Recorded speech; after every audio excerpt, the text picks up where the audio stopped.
별로 안 잡는 것을 좋아하거든요. 근데 또 이제 마이크를 잡으라고 하니까 그래요. 그래서 저도 같이 2박 3일을 느끼면서 또 이제 집행부 이고 그다음에 변형 선생님하고 상의하고 이렇게 하면서 전반적인 첫 행사예요. 하계 시인학교이죠. 그런데 제가 자찬을 하기에 웬만하면 성공적이다. 참 좋은 행사다. 그리고 진짜 좋은 잠자리와 그다음에 아주 풍부한 먹거리와 그다음에 맛있는 반찬 그쪽 먹거리와 그다음에 이 좋은 에너지와 열정과 그리고 강의야 그다음에 김사업 교수님 뭐 이렇게 다 있었으니까 디카시에 대한 기본적인 그런 강의가 이루어졌기 때문에 그리고 그다음에 무엇보다도 선생님들의 그 열정이 대단하다는 생각을 했습니다. 그래서 나왔지만 사실은 저는 예전에도 평생교육원에서 강의를 처음 2004년도에 시작을 했을 때 그런 이야기를 했거든요.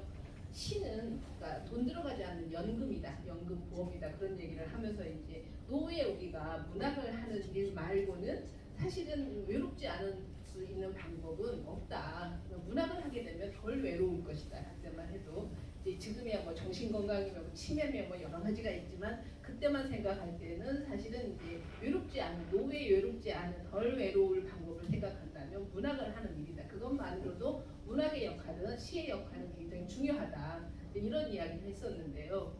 그 생각이 지금도 변함이 없습니다. 이 자리에 와서 2박 3일 동안 선생님들하고 같이 지내고 하면서 보니까 그것은 굉장히 아주 변하지 않는 어떤 그 뭐랄까요 진리 같은 이런 생각이 들고요. 최근에 이제 디카 시집 해설을 한 편을 쓰면서 제가 그 얘기를 했습니다. 디카 시는 처음에는 시대에 부합하는 이런 콘텐츠다라고 처음에 말을 시작을 했었어요. 그런데 요즘에 와서 제 생각이 또 변하는데 이거는 이렇게 하다 보니 디카시는 시대의 그냥 산물입니다.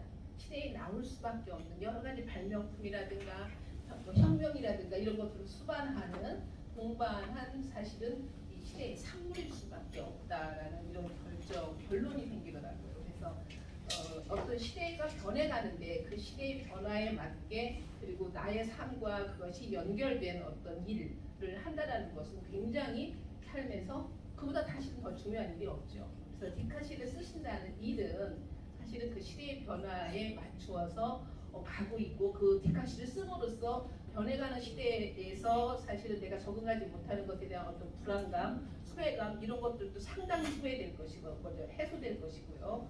그러면서 어떤 삶에 대한 충만감 이런 것들이 선생님들께 계속 사실은 동안 쭉 있을 거라는 생각을 합니다. 또 거기에다가 이 2박 3일 동안 있으시면서 개인 소감을 말씀하시는 걸 보니까 내가 잘 쓸 수 있을지 모르겠다. 이제 써봐야 되겠다. 그다음에 한동안 좀 슬럼프였다라고 하시는 선생님들이 많으신데요.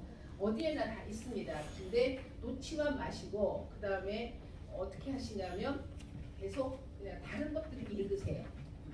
잡다한 글들을 많이 읽고 그냥 계세요. 그리고 디카시를 놓지만 마시고 그렇게 가시면 그게 성장하는 단계입니다.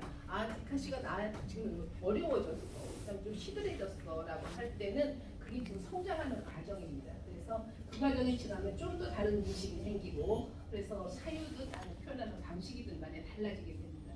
그래서 같이 창작은 혼자 하는 것이지만 사실은 그 창작하는 길은 같이 가는 것이에요. 그래서 오늘 이렇게 같이 만났던 선생님들과 함께 연락도 하시고 또 다른 뭐 동아리를 만들으셔서 서로 연락도 하고 하시고 이런 것도 좋습니다.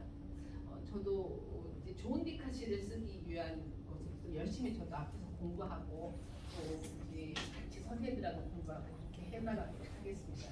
그리고 동계인가요? 내년인가요? 이거는 이상호 교수님이랑 저랑은 지금 눈빛으로 얼마간의 선생님들의 말씀을 들으면서 얼마간의 어떤 그런 공감대가 있는데 회장님하고 또 이제 우리 집행부에서 회의를 통해서 이제 결정을 또 하도록 하겠습니다. 아마 동계나 뭐 이렇게 되지 않을까 싶기도 한데요. 제 혼자 생각이기도 하고요. 그렇습니다. 그래서 2박 3일 동안 계시는 동안에 사실은 무엇보다도 고생을 하신 선생님들께 감사한 일이죠. 그래서 먼저 두 분께 우리 큰 박수 한번 부탁드립니다.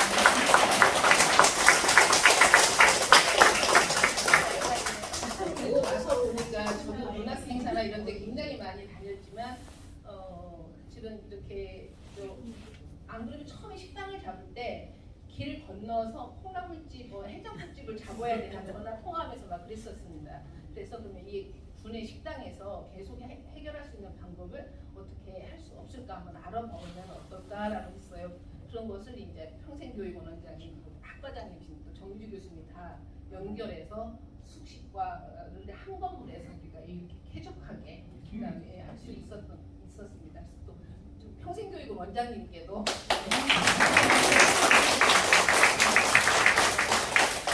저는 이제 그 행사를 최종적으로 이렇게 모든 행사를 진행하면서 간식까지도 다 이렇게 준비를 해서 4시간 나눠줬던 변희영 선생님과 전현주 선생님의 마지막 소감 듣는 걸로 하고